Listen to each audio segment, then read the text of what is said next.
নাফ নদীর কালো জলরাশির ওপর দিয়ে বয়ে আসা হিমেল হাওয়া আজ যেন এক অদ্ভুত থমথমে নীরবতা বহন করছে। নদীর ওপারে মিয়ানমারের পাহাড়গুলোর অন্ধকারের চাদরে ঢাকা, কিন্তু কান পাতলে মাঝে মাঝে শোনা যায় ভারী কামানের গোলা আর যুদ্ধবিমানের বিকট গর্জন। আর অন্যদিকে আমাদের পশ্চিম সীমান্তে ভারতের কাঁটাতারের ওপারে দাঁড়িয়ে থাকা বিএসএফ এর বাংকারগুলো যেন সবসময় এক অদৃশ্য শকুনের মতো নজর রাখত আমাদের এই 56,000 বর্গমাইলের বদ্বীপের দিকে। দীর্ঘ 15টি বছর ধরে এই দুই সীমান্ত ছিল বাংলাদেশের জন্য আক্ষরিক অর্থেই এক মৃত্যু ফাঁদ আর অপমানের অনন্ত উপত্যকা।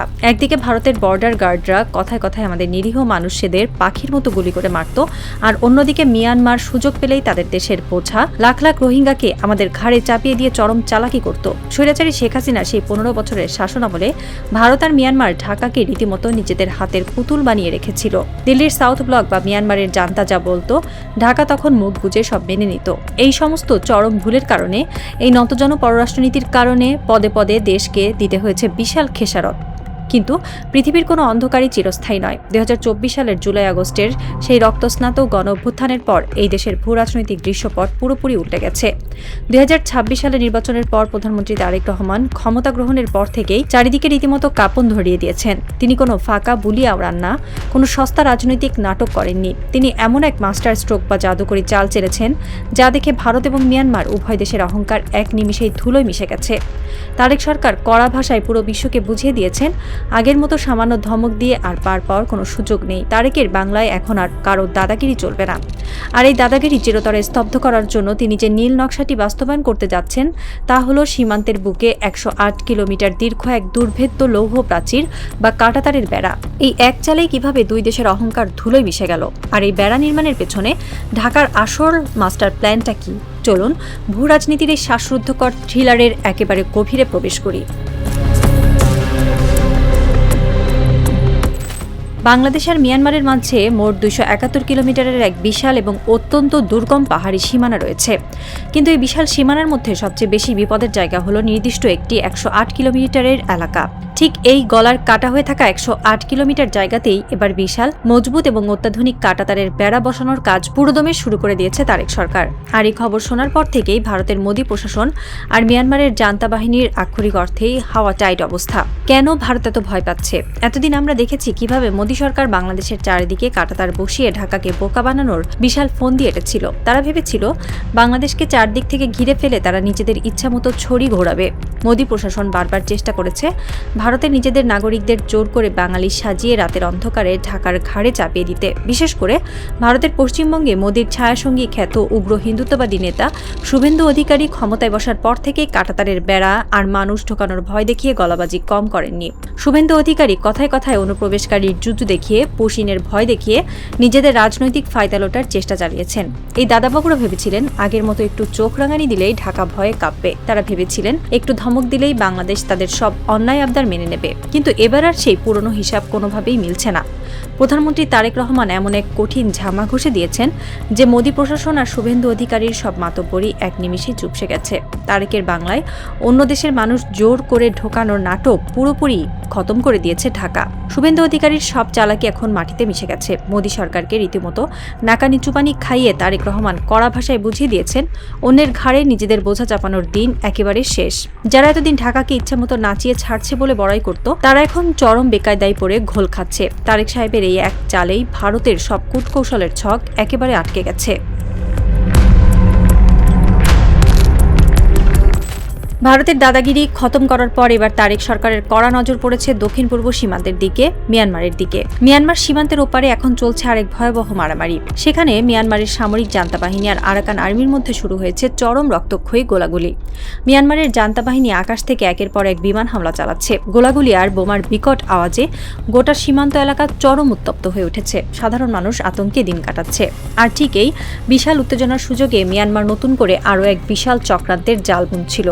মিয়ানমারের আসল ফন্দি ছিল এই গোলাগুলির সুযোগ কাজে লাগিয়ে আরও কয়েক লাখ মানুষকে জোর করে বাংলাদেশের ভেতরে ছেড়ে দেওয়া। তারা ভেবেছিল বর্ডারে একটু গোলাগুলির শব্দ হলেই বাংলাদেশ ভয় পেয়ে সীমান্ত খুলে দেবে। মিয়ানমার ভেবেছিল বাংলাদেশ হয়তো আগের মতোই বোকা হয়ে বসে থাকবে এবং মানবিকতার দোহাই দিয়ে আবার লাখ লাখ শরণার্থীকে আশ্রয় দেবে। কিন্তু তারেক রহমান মিয়ানমারের এই চালাকি অনেক আগেই ধরে ফেলেছেন। মিয়ানমারের এই ফন্দি ফিকির একেবারে গুড়িয়ে দিয়েই ওই 108 কিলোমিটার জায়গায় মজবুত লোহার কাঁটাতার বসানো হচ্ছে।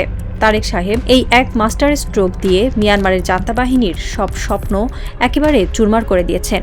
অবাক করার বিষয় হলো, গত 14 বছর ধরে প্রায় 15 লাখ রোহিঙ্গাকে আমাদের ঘাড়ে চাপিয়ে দিয়ে মিয়ানমার যে জঘন্য ভণ্ডামি করেছে তার কোনো জবাব নেই। একজন মানুষকেও মিয়ানমার আজ পর্যন্ত ফেরত নেয়নি, বরং সুযোগ পেলেই আরও মানুষ এপারে পাঠানোর নতুন নতুন ফন্দি করেছে তারা। এই বিশাল জনগোষ্ঠী এখন বাংলাদেশের জন্য সবচেয়ে বড় গলার কাটা হয়ে দাঁড়িয়েছে। এত বছর ধরে মিয়ানমার ঢাকাকে রীতিমতো নাকে দড়ি দিয়ে ঘুরিয়েছে আর সারা বিশ্বকে মিথ্যা কথা বলে বোকা বানিয়েছে। মিয়ানমার ভেবেছিল যুগের পর যুগ তারাই ফায়দা লুটতে থাকবে আর ঢাকা নীরবে সব সয়ে যাবে, কিন্তু এবার তারেক রহমান একেবারে কড়া দাওয়াই নিয়ে হাজির হয়েছেন। মিয়ানমারের জান্তা বাহিনীর সব চালাকি নিমেষেই ধরে ফেলে 108 কিলোমিটারের এই মজবুত বেড়া দিয়ে এমন জব্বর শিক্ষা দিয়েছেন যে মিয়ানমারের কর্তাবাবুদের রীতিমতো বুক চাপড়ানো ছাড়া আর কোনো উপায় নেই। মিয়ানমারে নতুন করে মানুষ ঢোকানোর সব রাস্তা এখন লোহার কাঁটায় একেবারে চিরতরে বন্ধ হয়ে গেছে। সীমানার বাইরের ভারত আর মিয়ানমারকে ঠান্ডা করার পাশাপাশি দেশের ভেতরে থাকা এই বিশাল জনগোষ্ঠীর আসল চিত্রটাও কিন্তু বেশ ভয়াবহ এবং উদ্বেগজনক। কক্সবাজার এবং উখিয়ার ক্যাম্পের ভেতরে থাকা এই 15 লাখ মানুষের তো কোনো কাজকর্ম নেই। সেখানে তারা সারাদিন রীতিমতো শুয়ে বসে দিন কাটাচ্ছে, আর অন্যদিকে দেশের কাঁধে বিশাল এক জনসংখ্যা বোমা বা ডেমোগ্রাফিক টাইম বোমা চাপিয়ে দিচ্ছে। পরিসংখ্যান শুনলে যে কারো চোখ কপালে উঠবে। প্রতি বছর এই ক্যাম্পগুলোতে 80 থেকে 90 হাজার নতুন শিশুর জন্ম হচ্ছে।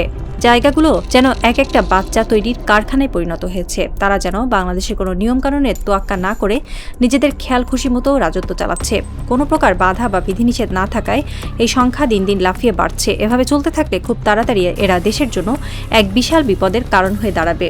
বাংলাদেশের মতো একটি জনবহুল এবং উন্নয়নশীল দেশের পক্ষে এই বিপুল সংখ্যক বিদেশি নাগরিকের ভরণপোষণ করা আক্ষরিক অর্থেই অসম্ভব। তাই এই বিশাল ঝামেলা সামলাতে তারেক সরকারকে এখন আরও একটি কড়া মাস্টার প্ল্যান হাতে নিতে হবে। ক্যাম্পগুলোতে কড়া নিয়ম জারি করতে হবে যেন কোনোভাবেই একজনের বেশি বাচ্চা নেওয়া না যায়। এর পাশাপাশি সেখানে প্রচুর পরিমাণে জন্ম নিয়ন্ত্রণ পিল এবং কন্ডম সরবরাহ বাধ্যতামূলক করতে হবে। এটি কোনো অমানবিকতা নয়, এটি একটি স্বাধীন রাষ্ট্রের নিজের অস্তিত্ব রক্ষার লড়াই। দেশের অর্থনীতি এবং সামাজিক কাঠামোকে বাঁচাতে হলে এই কঠোর পদক্ষেপ ছাড়া আর কোনো বিকল্প নেই। এখন মনে একটি অত্যন্ত গুরুত্বপূর্ণ প্রশ্ন জাগতে পারে, মিয়ানমারের সাথে থাকা 271 কিলোমিটার সীমানার মধ্যে কেন শুধু এই 108 কিলোমিটার জায়গাতেই এত কড়া পাহারা আর বেড়া বসানো হচ্ছে? এর পেছনে রয়েছে আরেক বিশাল এবং অন্ধকার রহস্য। এই নির্দিষ্ট 108 কিলোমিটার দুর্গম পাহাড়ি এবং নদীপথ ধরেই এতদিন দেশের ভেতরে ঢুকছিল সর্বনাশা মরণ নেশার বড় বড় চালান। মিয়ানমারের আরাকান আর্মি আর ক্যাম্পের ভেতরের কিছু অসাধু চক্র মিলে এই পথটাকে রীতিমতো কালোবাজারের স্বর্গরাজ্য বানিয়ে ফেলেছিল।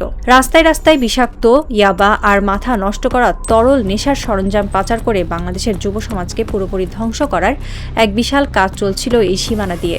এই কালো টাকার লোভে মিয়ানমারের অনেক বড় বড় মাথা, এমনকি আমাদের দেশের ভেতরেরও কিছু দুর্নীতিবাজ এর সাথে জড়িয়ে পড়েছিল।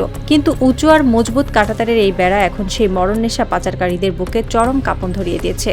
কাঁটাতারের এই শক্ত বেড়া মরণ নেশার সমস্ত রাস্তা একেবারে চিরতরে বন্ধ করে দেবে। যারা এতদিন এই বিষাক্ত কারবার করে ফুলে ফেঁপে উঠেছিল তাদের দিন এখন পুরোপুরি শেষ।